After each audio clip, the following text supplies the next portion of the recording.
Donc je voudrais d'abord présenter quels sont les éléments qui peuvent intéresser un géographe. Et donc c'est surtout l'approche du genre selon la vision des géographes.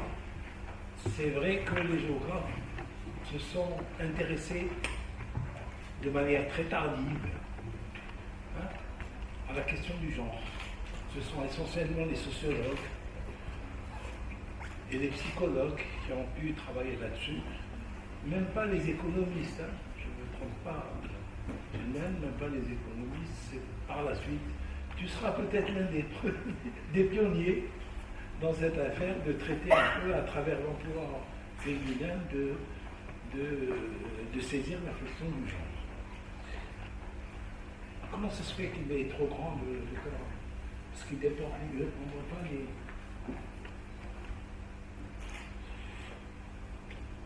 Ah, c'est bon. Voilà. Alors, cette première diapo essaie de voir un peu comment les approches, d'abord dans les pays anglo-saxons et notamment aux États-Unis, et puis en France, et comment nous, on peut s'insérer un peu dans les approches qui se sont posées. Donc, l'émergence et la maturation, d'abord aux États-Unis dans les années 50, c'est la psychologie, psychiatrie, puis la sociologie, notamment l'école de Chicago, qui ont pu travailler sur ces questions-là, partant du principe que la dimension culturelle, c'est elle qui construit les identités sexuelles. On ne naît pas femme, on le devient. Les auteurs qui ont travaillé là-dessus, et donc le biologique vient après les apparats physiques de la différenciation sexuelle, ça c'est par la suite. Alors quelles sont les questions qui les ont intéressés, je dirais dans l'approche anglo-saxonne? C'est la dimension culturelle du genre, premier élément, la dimension hiérarchique de pouvoir et la domination, et puis comment le genre se construit-il et évolue. Quand la question est abordée dans les contrées européennes et essentiellement en France, c'est en sociologie que ça arrive. Et c'est 10 années après, c'est dans les années 60 qu'on commence à s'intéresser. Et puis, quels sont les objets qui les ont intéressés? C'est les rapports sociaux du sexe, la division sexuelle du travail, et puis la domination masculine. Ce sont ces éléments-là qui vont surtout intéresser. C'est dommage, on ne voit pas le haut. Alors on a essayé avec les joie de réfléchir un peu quelles étaient les interactions. Et dans les interactions, regardez, c'est quand même, on est dans un système qui est complexe. Et on aime bien, nous les géographes, travailler dans la complexité. Quand ça devient complexe, ça devient intéressant. C'est qu'on est à l'interférence de beaucoup de facteurs qui rentrent en interaction avec la question du genre, masculin-féminin. Les facteurs liés au religieux, la dimension religieuse, elle est essentielle. Les normes et valeurs dans les sociétés, elles sont transmises et elles vont dans l'éducation de la femme et de l'homme. Les héritages culturels, les facteurs institutionnels et politiques, il y a un code de la famille, il y a des héritages qui sont réglementés par entre la femme, quelle part elle a, le droit, l'application du droit et l'application des héritages. Tout ceci rentre en interaction, et quand l'école de Chicago et l'école française ont travaillé sur ces questions-là, la question du lieu qui intéresse les géographes, la localisation du phénomène social, n'est pas suffisamment prise en compte. Et donc le géographe va apporter ça. Donc, vous avez la flèche qui part vers le haut, c'est ramener la dimension géographique et faire une analyse en essayant de voir un peu les facteurs qui interagissent entre eux et en rapport avec l'espace géographique. Et ça, c'est assez novateur chez les géographes.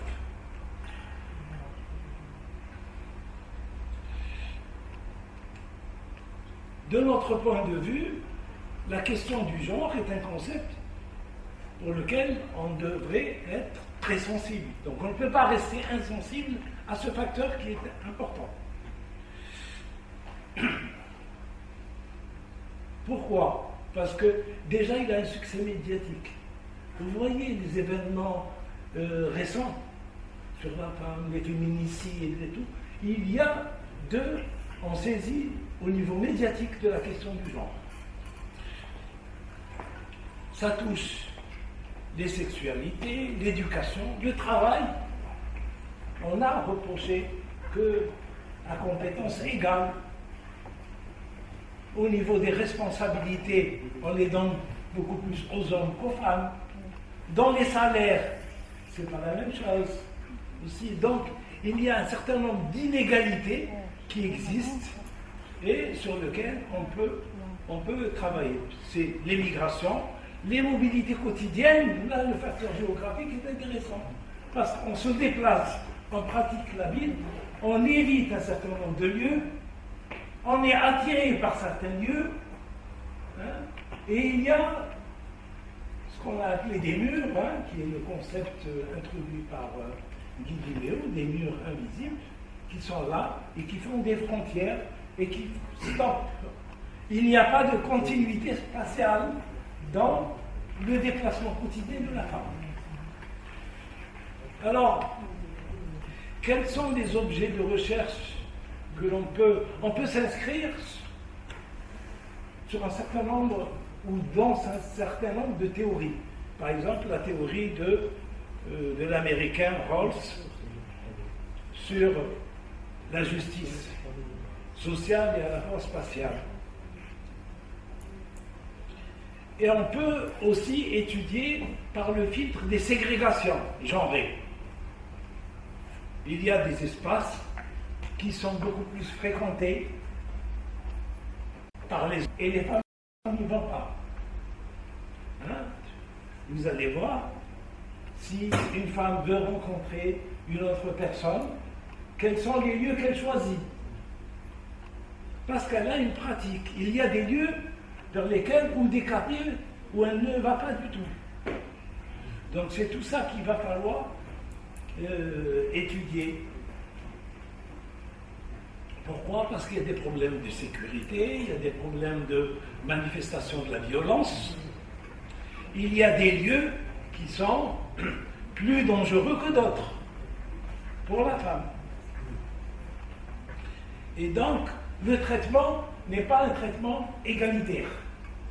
Donc, il y a inégalité dans le traitement des mobilités, si vous voulez, féminines. Donc, de notre point de vue, qu'est-ce qui va le plus nous attirer, nous, en tant que géographes? C'est d'accorder, je l'ai dit, plus d'importance à la dimension géographique.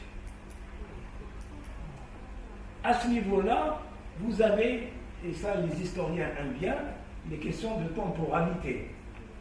Donc il y a à la fois des temporalités qui sont courtes et des temporalités qui sont longues. Les plus courtes, c'est la mobilité quotidienne, c'est les voyages. De temps en temps, un petit voyage, et on a des expériences. Et on rêve d'autres vies. Et puis les temporalités longues, c'est les mobilités résidentielles, et puis c'est les migrations. Ça peut être les migrations de changer de pays, etc. Donc, à travers, je dirais, les mobilités, que ce soit des mobilités résidentielles ou des mobilités quotidiennes, ou des déplacements, si vous voulez, qui sont ciblés sur un temps précis, qui sont des voyages, ou bien qui sont plus longues en migration, ou bien on est en interne à un bassin de vie, ou bien on est hors du bassin de vie. Et ces quatre formes principales de déplacement dans l'espace, c'est un environnement sur lequel on peut apporter, en tant que géographe, on peut apporter des choses qui sont intéressantes.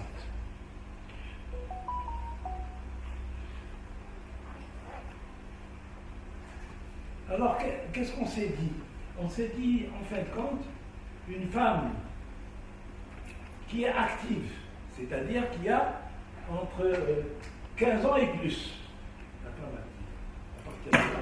Donc, on va prendre des personnes qui sont encore au lycée, mais on va prendre aussi des femmes qui sont à l'université, des femmes qui travaillent et des femmes qui sont au foyer. Donc, une femme se déplaçant quotidiennement dans la ville, elle va faire un certain nombre de choses dans la vie. Elle va utiliser des modes de transport. Si elle utilise les modes de transport, elle a des motifs de déplacement et elle a des horaires. Il y a des horaires où elle peut se déplacer, des heures où elle peut se déplacer, des heures où elle ne peut pas. Donc, quand on va construire le questionnaire, c'est comme ça qu'on a travaillé donc, avec les joies, on va cibler les motifs, on va bien les hiérarchiser, et puis la question de l'heure de sortie est une question très importante. Une femme se déplaçant, je dis, il lui faut l'autorisation. Donc ça veut dire qu'elle subit du contrôle social. Si elle subit du contrôle social, par qui? Ça peut être le père, ça peut être le mari, ça peut être le frère, ça peut être l'oncle, ça peut être le voisinage. Parce que في الحومة كاين الجيران اللي قاعدين ويعسوا surveillent. Donc ça aussi, ne pas oublier cette dimension.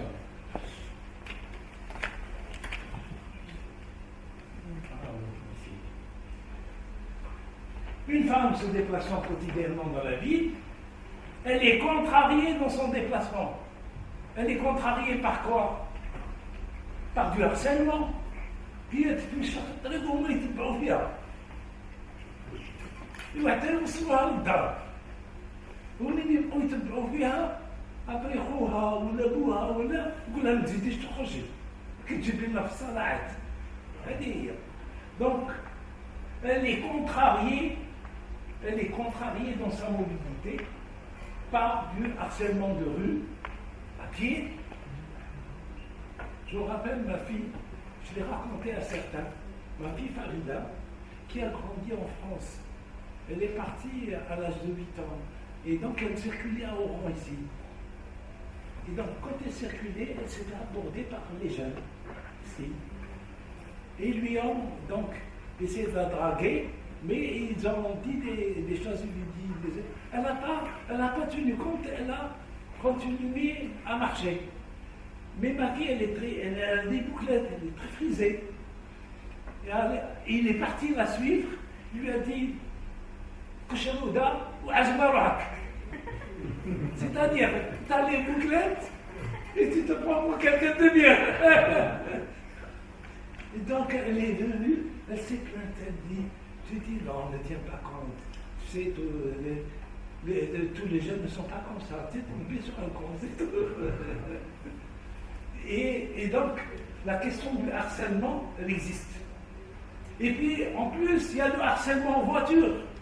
Avec la voiture, il s'arrête, il met les clignotants, il klaxonne et tout, il perturbe la femme qui circule dans la ville.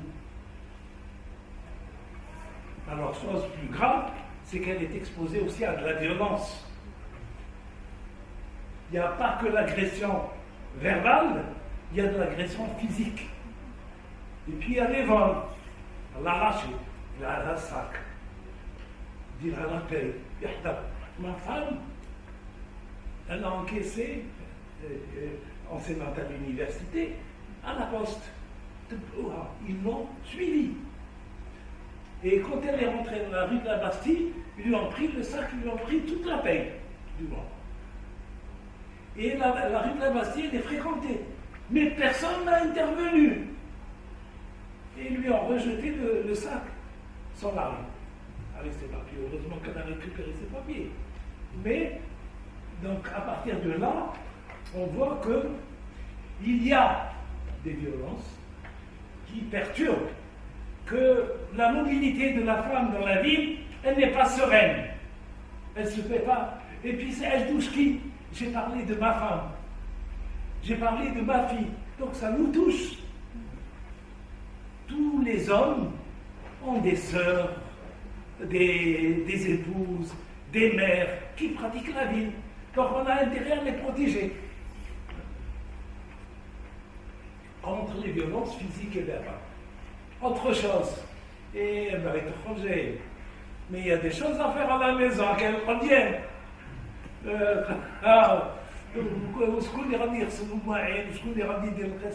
Donc c'est ça. Donc il y a un travail domestique à réaliser et à faire dans la vie. Donc,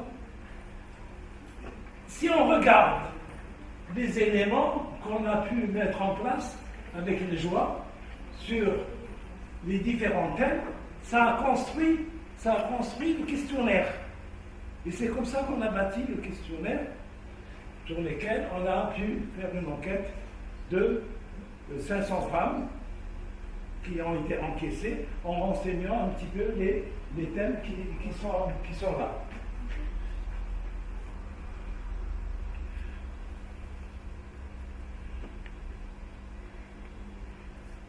C'est arrêté là.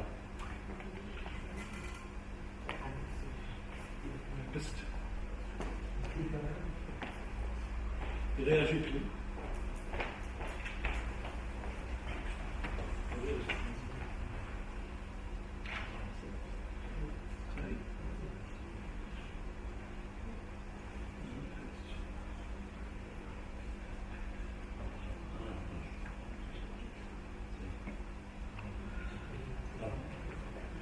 Alors, le géographe, dans le recueil de l'information, le géographe peut faire un recueil qui est quanti, qui est quali, et il peut, puisqu'il y a la question du lieu qui nous intéresse, il y a l'approche un peu cartographique ou bien par les systèmes d'information géographique.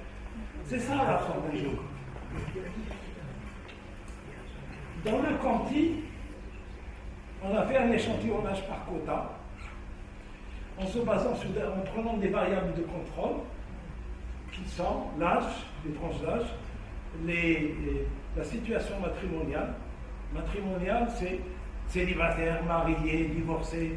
Hein, et la situation individuelle.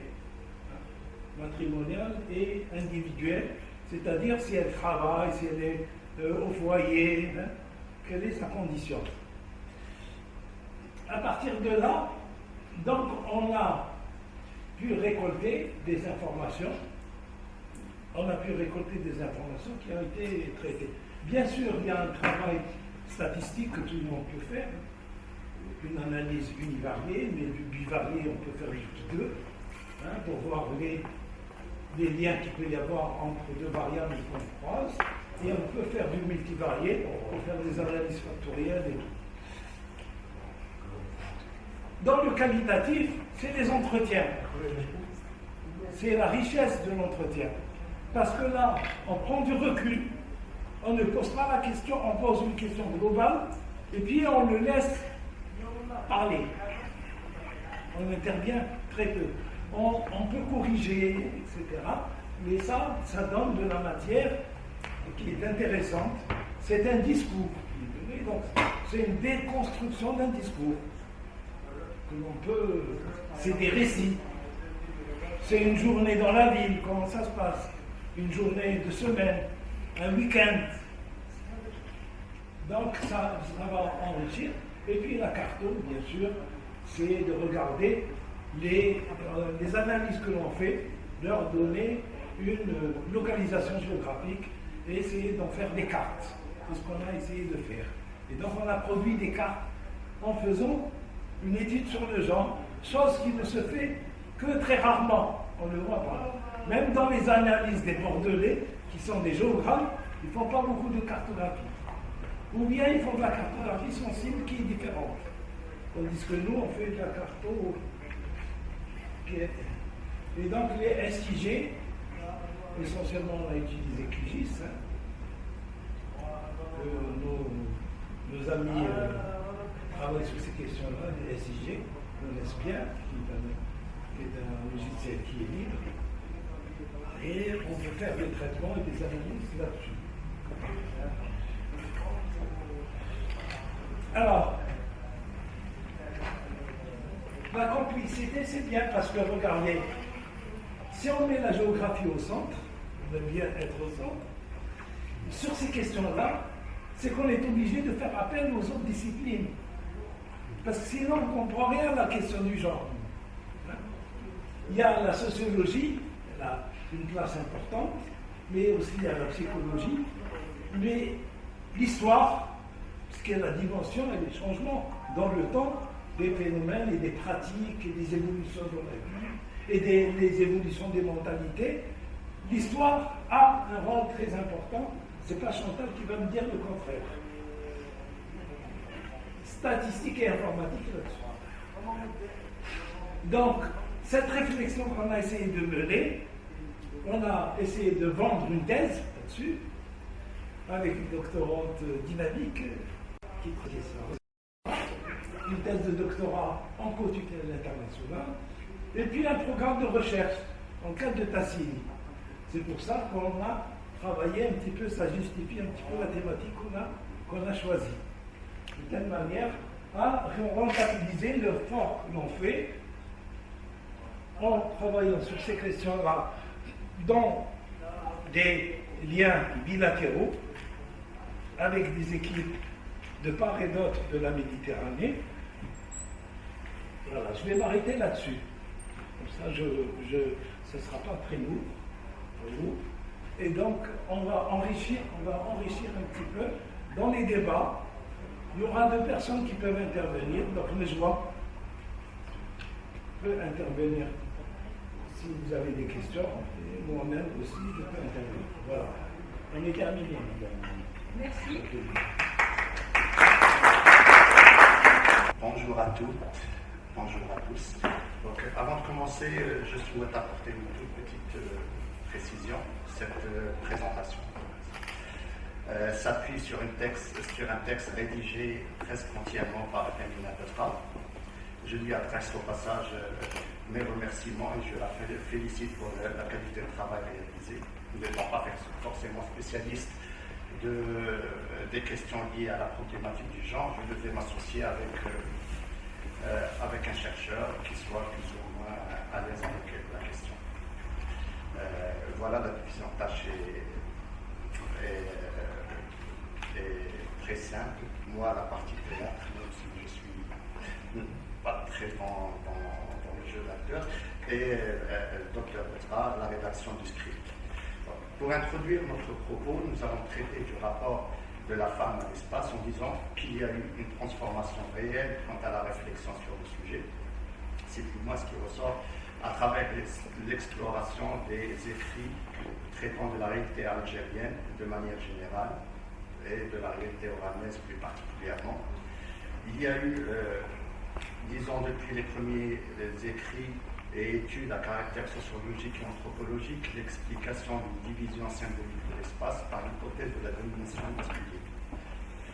Nous savons que depuis Claudine Chauvet, Jamel Tillon et même Pierre Bourdieu, qu'il existe un espace extérieur, la rue, domaine des hommes, et un espace intérieur, la maison, fief, jalousement protégé de la femme. Une division qui reflète un schéma de domination qui se reproduit depuis des siècles et qui s'inscrit dans l'espace. Ça reste une hypothèse qui a été fortement exploitée dans un passé pas si lointain que ça, mais qui depuis un moment a tendance à la mettre de côté, préférant apprécier la réalité sociale à la lumière de la réflexion autour du genre. Donc, par parfois les changements sociaux sont tellement fins, tellement subtils qu'on a du mal à les saisir au moment où ils se produisent. L'évolution du traitement de la question liée au genre de la part des praticiens en sociologie et en anthropologie peut être considérée comme un biais qui nous permet d'apprécier le changement social. Cet abandon de l'hypothèse de la domination masculine et l'inscription par la même occasion dans le champ scientifique des études sur le genre est révélateur de cette évolution pendant la réflexion. Bon. Jamel Grid, sociologue de l'Université d'Oran, avait indiqué dans un texte publié en 1994 que pour accéder à l'espace extérieur, les femmes négocient leur sortie. Elles sont en train de faire des compromis avec la tradition pour pouvoir aller au travail. Évidemment, on n'est plus dans les années 90. Le scepticisme par rapport au travail de la femme, à l'accession de celle-ci à l'espace extérieur s'est atténué, même s'il n'a pas disparu complètement. Donc, une citation de Feu Jamel Grid: les traditions algériennes, c'est connu, sont hostiles au travail des femmes à l'extérieur du foyer, mais il est connu aussi que toute société qui décrète un interdit organise dans le même temps tout un système de dérogation qui en permet le contournement. Pour illustrer cette idée, nous allons nous appuyer sur une première thèse qui a été soutenue par Belly Lachelle, une collègue au département de sociologie, traitant des rapports de genre au milieu universitaire. Cette thèse est, à notre sens, la thèse qui a ouvert la porte aux études sur le genre à la fac des sciences sociales à l'Université d'Oran. La thèse se veut une étude qui s'inscrit dans le champ disciplinaire de la sociologie des professions, une analyse des rapports professionnels qui prend en considération le facteur genre. Au centre de l'analyse, un constat. Donc, aussi docteur et enseignante soit-elle, la femme ne peut se défaire de son identité de mère et d'épouse. La condition de femme peut parfois être vécue comme un handicap. Elle est continuellement amenée à faire des compromis avec la société, à négocier avec la tradition, comme disait Grid. Malgré tous les efforts que les femmes déploient pour s'imposer comme enseignantes et chercheurs, elles ne parviennent que rarement, quand l'ambition dit, à accéder à un poste de responsabilité au sein de l'université. Évidemment, ce constat est tiré d'une thèse soutenue en 2010. Qu'est-ce qu'il en est aujourd'hui? Rien qu'à l'Université d'Oran, nous avons 2 vice-recteurs femmes. Il en a été évoqué par la présidence de la séance. Un vice-recteur de la pédagogie et l'autre aux relations extérieures. À la faculté des sciences sociales, 3 d'entre les 5 chefs de département sont des enseignantes femmes. La secrétaire générale de la faculté est une femme. Donc, et le constat est plus ou moins similaire dans pratiquement tous les établissements universitaires de la ville d'Oran. Hormis la qualité scientifique de cette thèse, cet écrit nous permet d'avoir une appréciation du changement social et de l'évolution de la réflexion autour de la présence de la femme dans l'espace extérieur. Là, on va prendre quelques thèses traitant de la question du genre qui ont été soutenues l'année dernière, 2022. La première est celle de Yassine Fafa, qui porte le titre de la présence de la femme dans les lieux publics, le cas des villes Oran et Elisa. Cette thèse se veut le décryptage d'une réalité urbaine, celle de la présence de la femme dans les espaces publics. Fafa part de l'idée que la forte présence de femmes dans les espaces publics reste un phénomène relativement nouveau et qui mérite d'être analysé.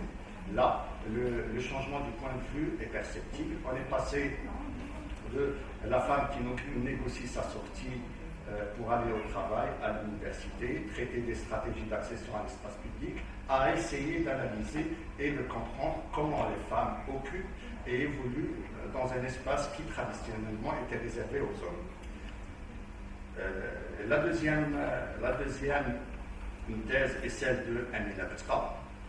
الجلوس والمدينة الممارسات والتمثلات الأنوثة عند طالبات الأحياء الجامعية دراسة سوسيو أنثروبولوجيا للمناطق الحضرية genre et vie, pratique et représentation de la féminité chez les résidents des cités universitaires.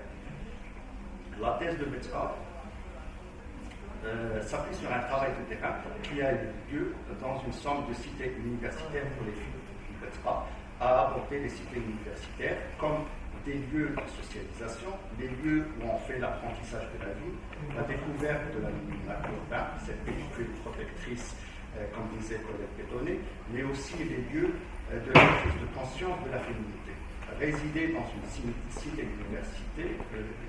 universitaire s'accompagne toujours par l'acquisition d'une liberté dont on était relativement privé dans sa ville natale. C'est la question du contrôle social évoquée par Sylvie tout à l'heure. Et là, l'adage qui dit que le vent de la ville remplit prend plus son sens. Dans cette optique, l'installation dans une résidence universitaire pourrait être perçue comme un rite de passage, un fait qui transforme l'écolière et les lycéens en jeunes filles accomplies, jeunes filles au sens où a écrit Heidi, un collègue au département de sociologie, l'entend. Émergence de la figure de la jeune fille. S'il y a une figure qui nous cesse ces dernières décennies d'investir et de marquer le monde social et l'espace public en Algérie, c'est bien celle de la jeune fille, la configuration qu'elle présente et dont les traits doivent être précisés, bousculent les comportements, les attitudes et les représentations. Une troisième thèse, قلنا الشيماء اللباس السلفي عند المرأة الجزائرية دراسات أنثروبولوجية للمدينة الغرام حي العقيد في المدجن l'habit salafiste féminin au milieu urbain, immersion anthropologique dans un quartier oranais, l'Aqid. Ce travail s'inscrit dans la continuité de la thèse formulée par le Tunisien Mohamed Kado. Ben Massa part de l'hypothèse que le port du voile est un moyen stratégique qui permet à la femme d'accéder à l'espace extérieur. Et enfin, une dernière thèse, زاهية بن عبد الله الجسد والجندر الحداثة ورهانات الزينة والتزيين دراسة سوسيو-أنثروبولوجية للتناسلات وممارسة العناية الصحية والجمالية بالجسد في الجزائر. Genre et corps, une étude socio-anthropologique des représentations et des pratiques liées aux soins et à l'esthétique du corps. Cette thèse traite des pratiques liées aux soins du corps chez les jeunes et leur rapport avec l'usage des espaces extérieurs. Ben Abdallah a tenté de décrypter les rituels, au sens manier du terme, exécutés par les jeunes avant d'accéder à la vie. Suivant une démarche compréhensible, la chercheuse tente de fournir une explication, de découvrir le sens d'un acte aussi banal que celui de se maquiller ou de s'habiller pour sortir. Ce que nous pouvons dire en conclusion par rapport à l'accession à l'espace extérieur par la femme, c'est que cela reste révélateur d'un changement social qui s'opère en temps présent et à vue d'œil, et a forcément son impact sur la manière avec laquelle les sociologues tentent de traiter de la réalité sociale. La représentation sociale de la femme, soit du modèle cognitivement construit, qui peut paraître comme figé dans le temps et dans l'espace, se voit bousculé. Le fait est, les femmes sont bel et bien présentes dans l'espace extérieur. Cette présence peut être expliquée par l'idée de l'émergence de la figure de la jeune fille dans la société algérienne d'un côté, comme le pense Heidi, ou par le rapport qu'entretient la mère à son enfant comme baromètre du changement social formulé par les officiels. C'est du moins les deux hypothèses de base qu'on s'appuie dessus quand il s'agit de mener un travail de recherche ou de produire un texte savant. L'émergence de la jeune. Pour ce qui est de l'émergence de la figure de la jeune fille, la Heidi nous apprend que la jeune fille se déploie comme configuration en émergence dans un ensemble social en point d'éducation. Désirée, elle est loin d'être acculée à la pente et au passif. Elle investit l'école et différentes sphères sociales et se saisit des nouvelles formes d'expression et de réalisation dans les nouvelles technologies. Cette assertion se vérifie à travers une somme de thèses qui sont produites au sein de l'université d'Oran. La figure de l'étudiante qui réside dans une cité universitaire, qui jouit de la liberté de circuler, de traverser la ville de part en part pour atteindre la fac, reste l'exemple le plus parlant. Mais il serait faux de croire que la scolarité soit le seul champ d'expression qui s'offrent à elles. L'univers numérique, les réseaux sociaux et les moyens de communication en tout genre ne sont pas en reste. L'univers virtuel offre une plateforme d'expression moderne pour la jeune fille et difficilement maîtrisable par la société qui continue à employer des mécanismes de contrôle traditionnels pour réduire le champ de liberté de la femme. La jeune fille est une figure en pleine expansion, si ce n'est pas dans le monde réel, en fréquentant l'université, les centres de formation professionnelle, les marchés et les centres commerciaux, mais en vrai, c'est sur les réseaux sociaux que son être, la jeune fille, se manifeste. Du rapport mère-enfant comme paramètre qui nous permet d'apprécier le changement social. C'est une thèse formulée par Houssine Fissiel, un collègue psychologue de l'Université d'Oran. Parmi ces indicateurs d'un changement réel qui se produit dans un milieu urbain, la présence importante de crèches et de garderies d'enfants, Houssine Fissiel estime que cette prolifération de crèches est un phénomène révélateur d'une profonde mutation sociale pour la raison que traditionnellement la place de la mère est auprès de son bébé. Or, la multiplication de crèches montre que majoritairement les mères ne se définissent plus uniquement par et dans la relation à l'enfant. Elles se sont enrichies d'autres rôles qui signent leur accession à d'autres formes de participation que celles relevant simplement d'un confinement dans la nature de leur corps. Tout cela pour dire que la frontière traditionnelle séparant le dedans du dehors, la sphère féminine de la sphère masculine est poreuse. Elle n'est tranchée que dans l'imaginaire social. Dans les faits, la femme est un acteur à part entière qui occupe les devants de la scène sociale. Le cas des quelques thèses évoquées sont les révélateurs non seulement du changement social, mais d'une révolution peut-être silencieuse, mais révolution quand même. Dans l'espoir d'avoir vu des choses intelligentes. Je vous remercie de m'avoir écouté. Donc, merci madame. Bonjour à toutes et à tous. Donc, dans ma présentation aujourd'hui, dans cette communication qui s'intitule Genre et espace public au prisme de la cartographie sensible, je vais partager avec vous quelques résultats préliminaires d'un travail en cours sur les pratiques genrées de l'espace public des grands ensembles. Je vais juste noter ici que ce travail-là est une suite d'une autre recherche qui a eu lieu en 2021, dans laquelle donc, nous nous sommes intéressés, moi et un groupe de chercheurs, aux espaces conçus versus espaces conçus vécus des pôles urbains. Et qu'est-ce qu'on entend par pôle urbain? Donc, ce sont des entités urbaines implantées à peu près à partir de 2013 en périphérie des grandes villes connaissant un dynamisme urbain pour soulager donc, la pression sur ces villes et absorber le surplus urbain, donc un surplus soit en termes d'équipements publics ou de logement, et cela pour garantir surtout donc un objectif étatique, garantir un rééquilibrage territorial. Donc, dans la première étude, donc selon nos enquêtés, nous avons noté que les initiatives de la mise en place de ces dispositifs, ils ont concerné dans un premier temps que quelques wilayas, avant de se généraliser par la suite et devenir un fait urbain qui marque le paysage, de toutes les villes à l'échelle nationale. Actuellement, comme donc la diapo là peut l'illustrer, nous pouvons observer l'implantation de ces entités urbaines dans plusieurs villes algériennes, et nous pouvons observer que les mêmes formes sur le plan architectural et urbain sont maintenues, et cela malgré la diversité des zones d'implantation. Donc, quand on parle de la diversité, donc c'est une diversité en termes, par exemple, de situation géographique. On peut les observer dans des villes à l'intérieur du pays comme dans des villes côtières, en termes de taille, des grandes villes, des petites villes et des villes moyennes, et même en termes de fonction de ces villes. Donc on peut les observer dans des villes commerciales avec les mêmes formes comme dans les villes industrielles ou administratives.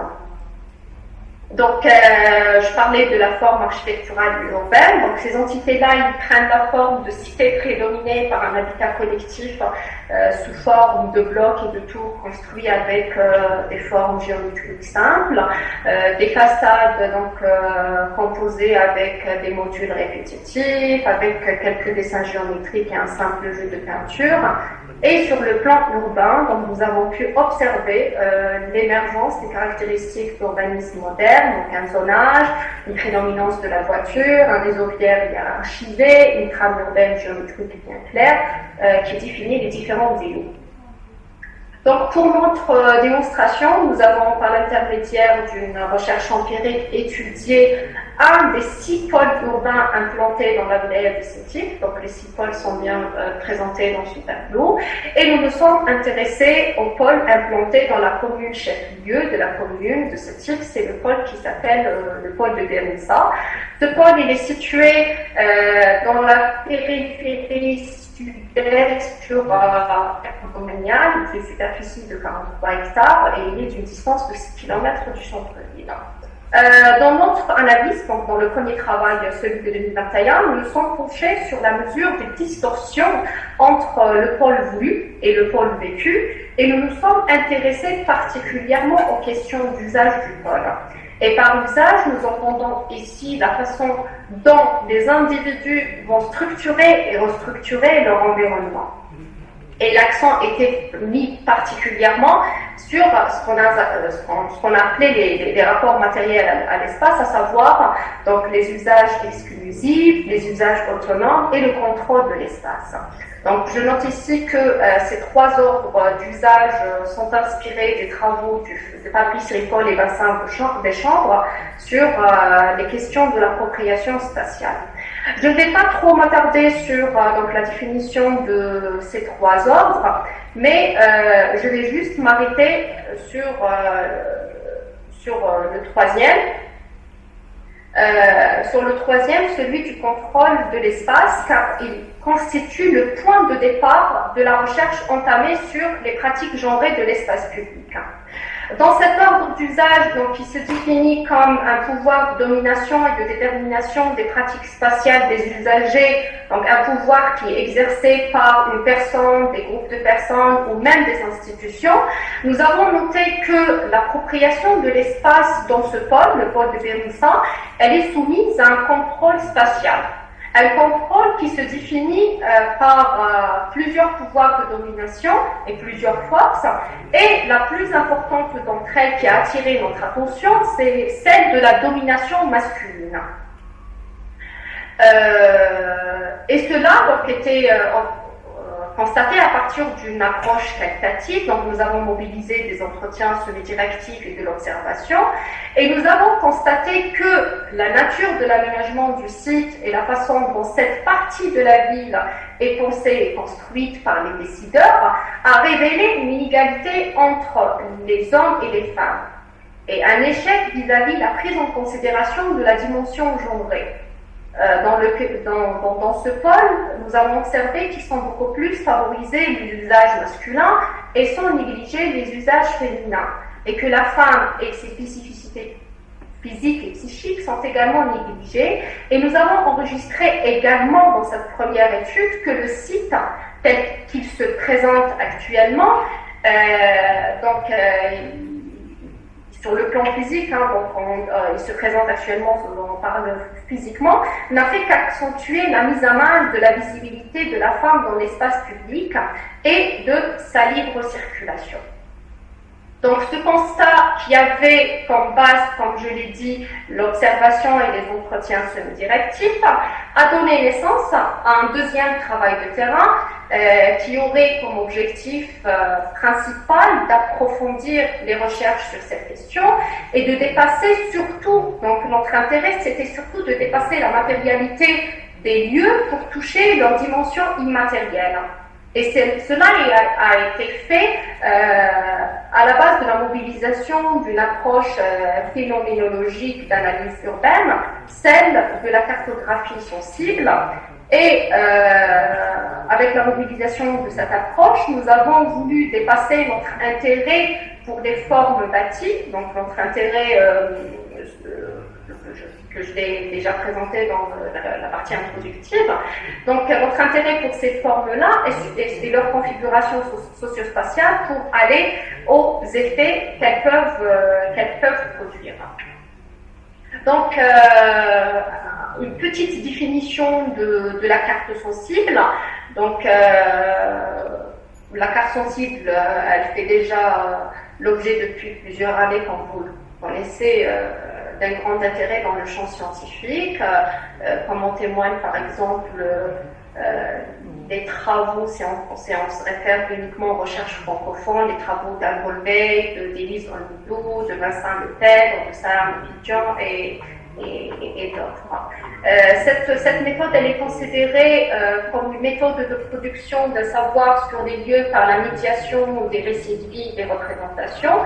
Et c'est un outil qui est situé beaucoup plus à l'intersection de la géographie et des arts de représentation. Et mis en récit par l'écriture graphique, les représentations et les rapports sociaux au lieu.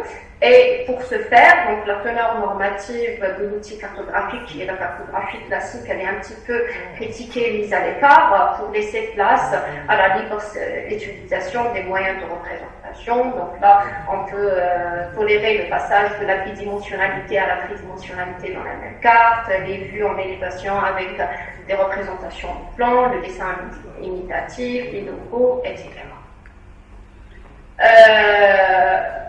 Donc, je passe maintenant à notre travail de terrain. Donc, dans le travail de terrain, la réalisation de ces cartes, elle a passé principalement par deux grandes phases.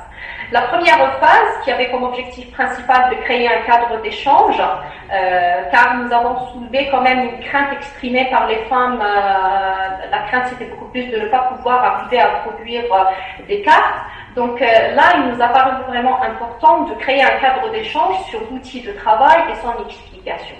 Donc nous avons organisé à l'aide de bénévoles un atelier avec, dans un premier temps avec une vingtaine de femmes, mais à la fin de l'atelier, nous avons eu quand même l'accord d'une dizaine de femmes à participer au travail de terrain, celui de la production de ces cartes sensibles.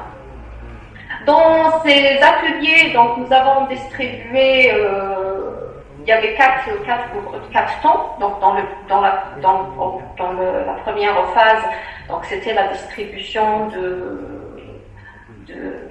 du matériel nécessaire pour la production des cartes, qui était juste un matériel très simple, donc des feuilles de papier, des crayons et des feutres.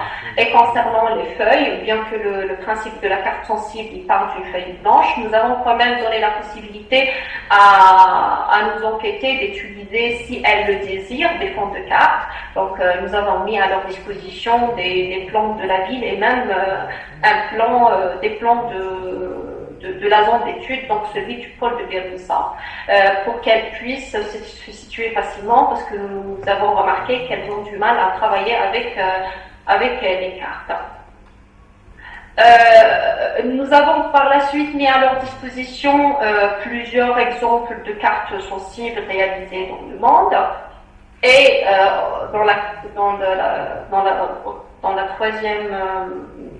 dans le troisième temps, donc nous avons essayé de donner des consignes, car il nous a paru important de le faire pour guider les participantes. Donc nous avons déjà essayé de les diriger leur représentation sur 5 grands thèmes, donc qui sont les endroits appréciés, les endroits non appréciés, les endroits inconnus, les endroits qui font peur et les endroits fréquentés d'une manière quotidienne et occasionnelle. Ici, nous avons expliqué qu'elles doivent vraiment mettre l'accent sur ce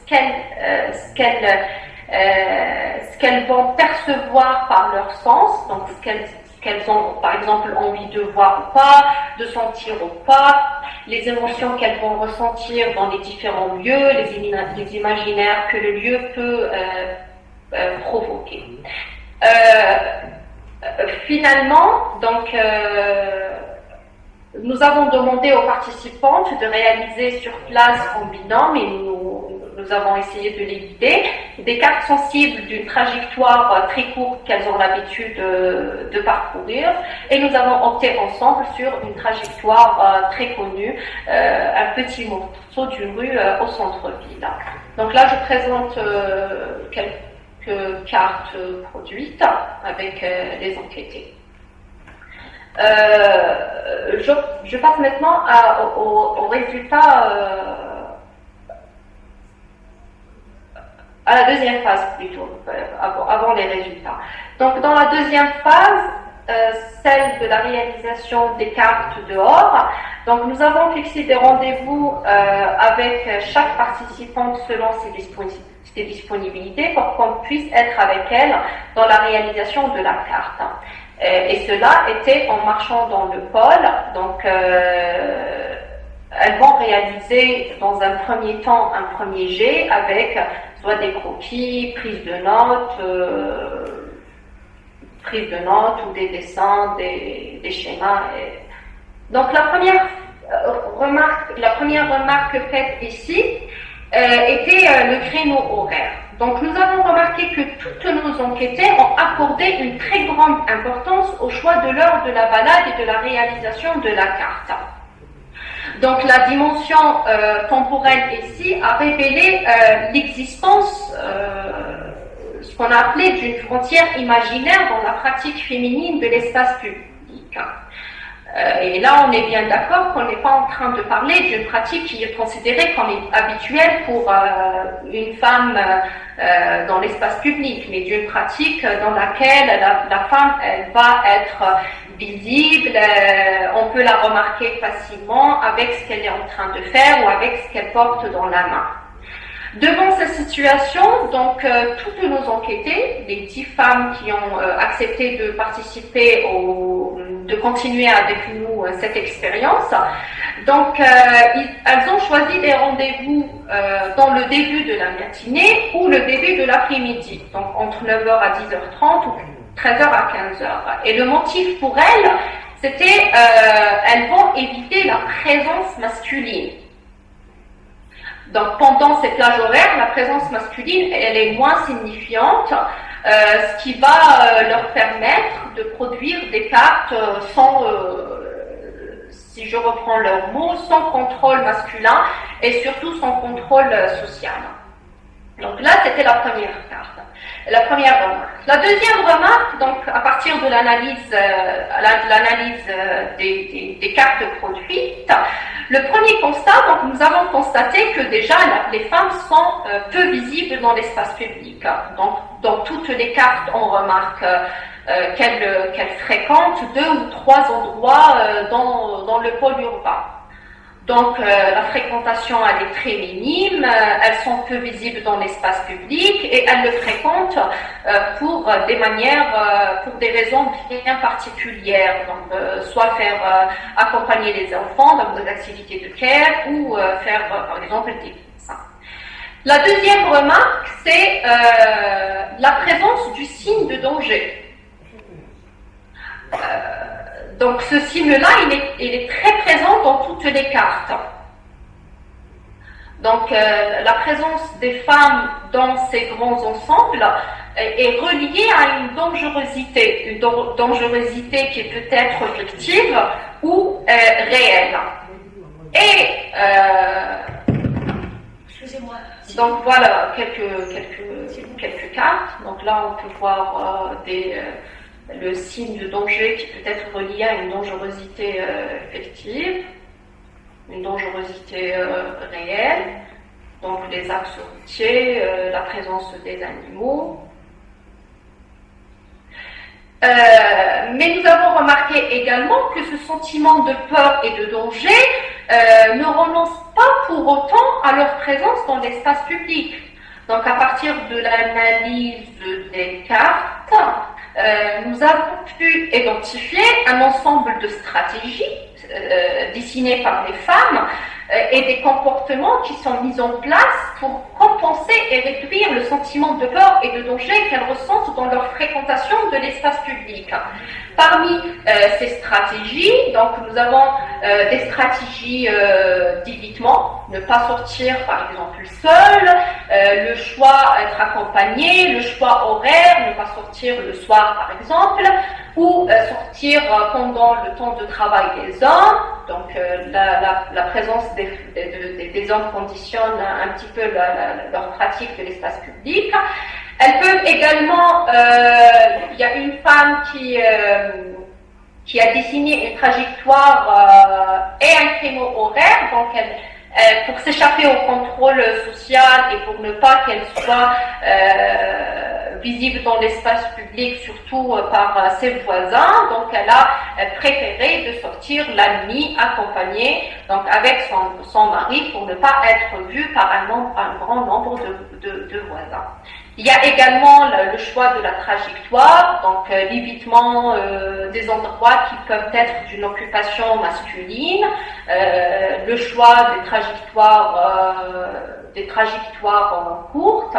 Et il y avait également donc l'adoption de quelques stratégies collectives, comme par exemple être en groupe, ce qui va leur donner à ces femmes une certaine sécurité dans leur fréquentation de l'espace public.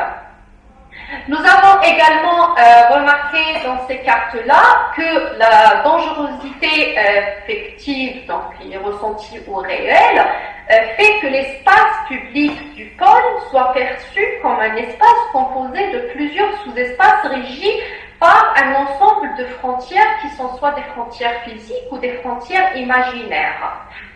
Nous avons par exemple remarqué qu'il y a chez 4 femmes comme elles qu'il y a une frontière imaginaire entre le site 1, donc ce qu'ils ont eux qualifié comme le site 1 et le site 2. Donc ils ont divisé le pôle en 2 sites.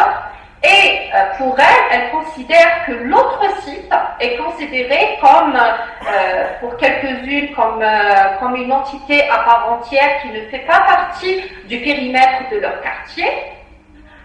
Pour d'autres, c'est une entité urbaine qui est complètement méconnue, et pour le reste, il n'est qu'un espace moins maîtrisable qu'elle ne fréquente que rarement, et à lequel elle relie toujours des représentations de danger.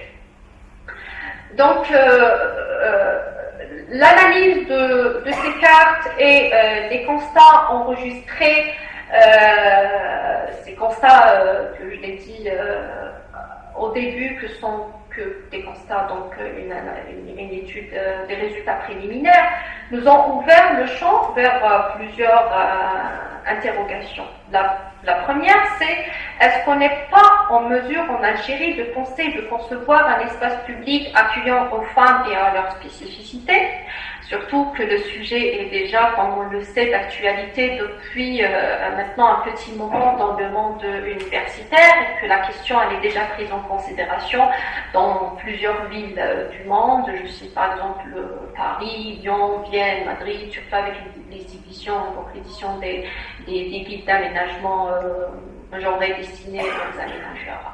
La deuxième question, si on répond par oui, comment on le fait? Comment les questions du genre seront mises en politique urbaine algérienne et politique de la ville, et cela surtout avec la prise en considération des spécificités culturelles de la société algérienne.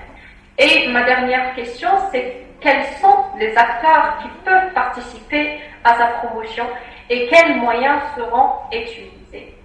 Et sur ce, donc, je vous remercie de votre attention. Je vais essayer de vous parler de façon synthétique de l'emploi des femmes dans la ville algérienne. Et depuis tout à l'heure, Sid Ahmed reproche aux universitaires de ne pas s'être intéressés donc à la question de l'emploi féminin en Algérie, à la question féminine d'une façon générale. Je pense qu'il trouvera des éléments d'explication à travers cette communication. Autre précision, il est évident que ce n'est pas un projet de recherche que j'ai eu à réaliser ni à diriger, mais c'est la restitution de simples lectures, peut-être de nombreuses lectures que j'ai faites sur justement la question de l'emploi, puisqu'on m'a demandé en tant qu'économiste de parler de l'emploi. Alors ceci étant, ces précisions étant, c'est que bien que l'emploi féminin en Algérie ait enregistré durant les 20 et même durant les 30 dernières années des améliorations quantitatives, comme je le montrerai tout à l'heure, et qualitatives, palpables. Qualitatives, ça veut dire que tout simplement nous sommes en présence de femmes pratiquement dans tous les échelons de l'administration algérienne, dans pratiquement pas tous les secteurs économiques, mais en tous les cas, c'est que les choses ont changé avec le temps. Cependant, malgré ces transformations, malgré ces changements, c'est que la question de l'emploi féminin continue de préoccuper tant les femmes elles-mêmes, qui l'ont exprimé massivement et publiquement, ces dernières années particulièrement, que les pouvoirs publics, qui depuis déjà le milieu des années 90, c'est-à-dire avec la mise de l'économie nationale sous programme d'ajustement structurel, avaient mis en place des dispositifs de l'emploi, bien sûr qui n'étaient pas spécifiques aux femmes, mais c'est que maintenant on pense de plus en plus à l'emploi féminin.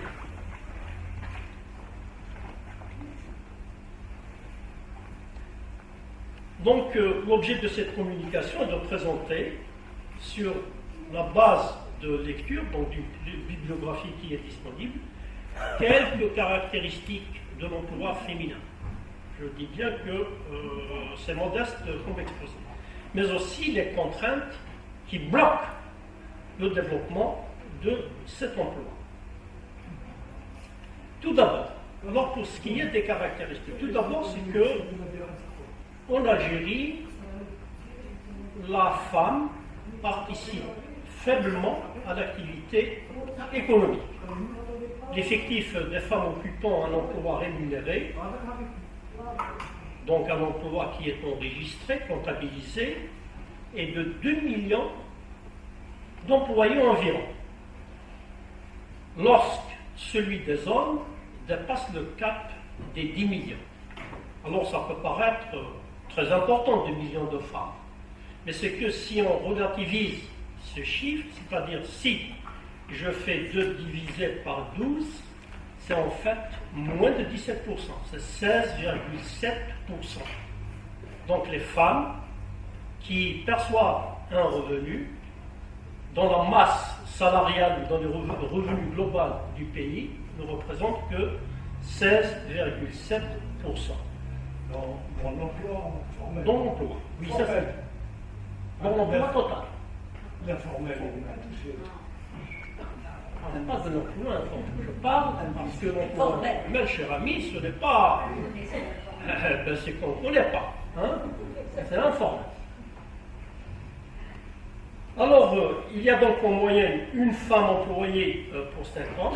Cela n'a pas toujours été le cas, puisque le taux de participation des femmes à l'activité est passé, selon diverses sources, et toutes les sources sont vérifiables. Il y a des sources, donc c'est l'ONS, mais il y a aussi les lectures des chercheurs, des spécialistes sur la question, qui eux-mêmes ont puisé soit dans les données officielles, soit en faisant des enquêtes.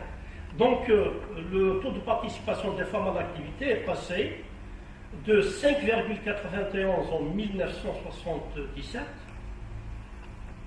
à 17,5% en 2012, puis à 18,3% en 2019, voire seulement 17%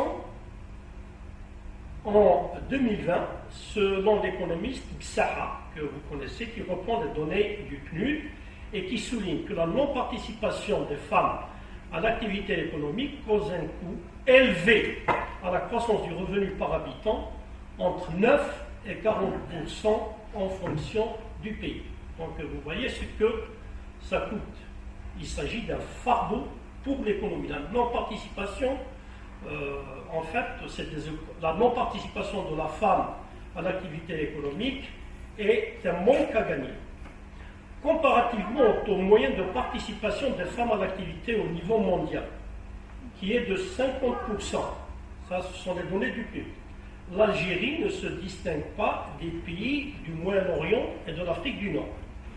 C'est-à-dire que c'est environ 21%, qui se classe très loin derrière l'Amérique latine, où en fait 52,5% de l'effectif des femmes en âge de travail et travail, donc perçoivent un revenu, et de 63% dans les pays de l'Afrique subsaharienne. Donc, Sidi Ahmed, je crois que tu commences à avoir une réponse à ta préoccupation. C'est qu'en fait, il s'agit d'une participation quasi marginale. Et les économistes, cher ami, s'intéressent au flux des grands flux. Donc, un taux de chômage plus élevé que celui des hommes. Tandis que le taux de chômage global est à fin 2019 de 11,7%. Et laissez-moi vous dire, mesdames et messieurs, qu'il s'agit des chiffres officiels, c'est ceux de l'ONS. Celui des hommes est de 9,9% et celui des femmes de 19,4%. Donc vous voyez que c'est le double, en dépit de leurs compétences. Et ceci malgré les compétences des femmes. En effet, en 2011, souligne le plus, déjà les 2 tiers des diplômés universitaires étaient du sexe féminin. Et cette tendance se maintient à ce jour. Je sais de quoi ce que je parle, puisque je suis enseignant et j'étais également responsable universitaire. L'emploi féminin est fortement concentré dans le secteur public. Je souhaiterais que les sociologues nous expliquent pourquoi est-ce que le travail féminin se concentre dans le secteur public. Le système économique algérien ayant été globalement dominé par le secteur public jusqu'au milieu des années 90, milieu des années 90, c'est l'application du programme d'ajustement structurel, c'est dans l'administration, la santé et l'éducation au milieu urbain que les femmes ont globalement exercé leur métier. Cette tendance s'est quelque peu infléchie au profit du secteur privé. En 2018, le secteur public n'employait que plus de 43,2% de la main-d'œuvre féminine rémunérée. Ce sont des chiffres de l'ONS. Le rétrécissement de l'emploi informel, de l'emploi féminin dans le secteur public serait dû d'une part à la saturation des secteurs traditionnels de prédilection de l'emploi féminin et d'autre part à la faible capacité du secteur industriel à créer de l'emploi. En effet, un économiste a écrit, disant en 2013, ou constaté en 2013, que le secteur industriel au sens large participe pour plus de moitié au PIB, donc produit intérieur brut, et seulement à hauteur de 10% de l'emploi total. Donc vous voyez que malgré la richesse qu'il crée, c'est qu'en fait il emploie peu de main-d'œuvre. Et bien sûr, les femmes s'y retrouvent rarement dans ce secteur. Bien sûr, c'est le bâtiment, c'est l'industrie, c'est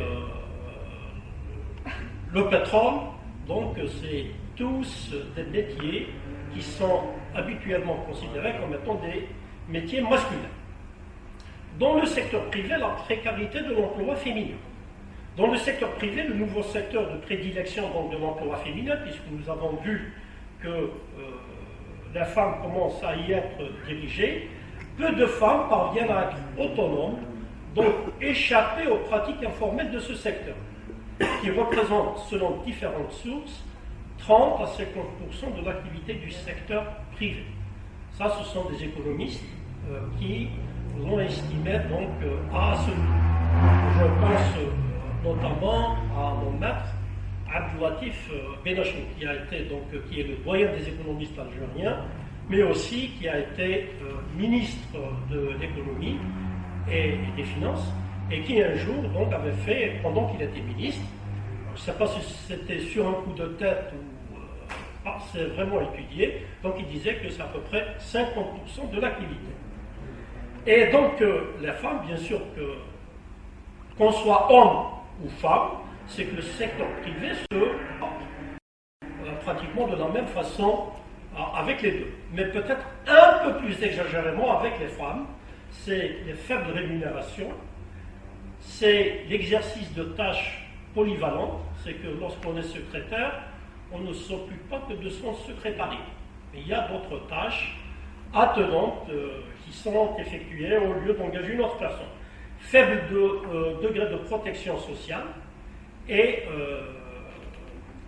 travail non qualifié. Donc il y a beaucoup de femmes qui sont employées dans ce secteur mais qui n'ont pas de qualification. Et enfin, cinquième caractéristique, c'est la part congrue des femmes dans la création d'entreprises.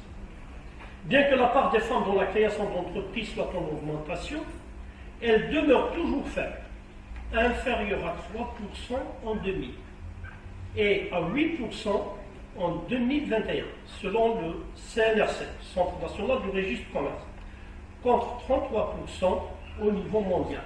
C'est une donnée de l'OIT, donc de 2016.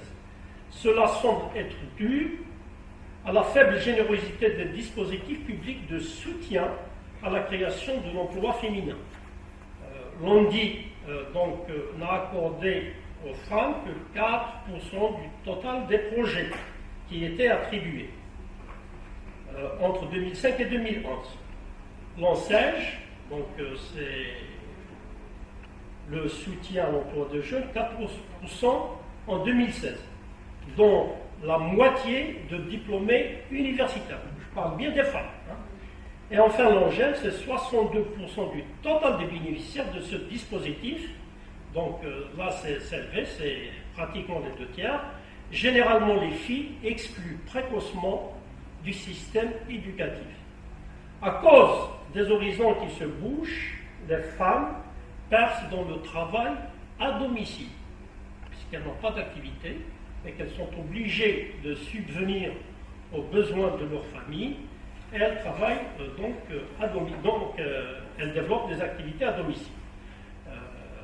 Il y a une excellente étude qui a été faite par un de nos collègues qui est économiste. Je pense qu'il est à l'université de Blabès. Il s'agit d'une Atta 2021. Selon l'enquête représentative réalisée par cet auteur dans les wilayas de Tlemcen et de Sidi Blabès en 2021, auprès d'un échantillon de 686 femmes employées, 56% d'entre elles travaillent dans le secteur public. Et le reste, soit 302 femmes, travaillent dans le secteur privé.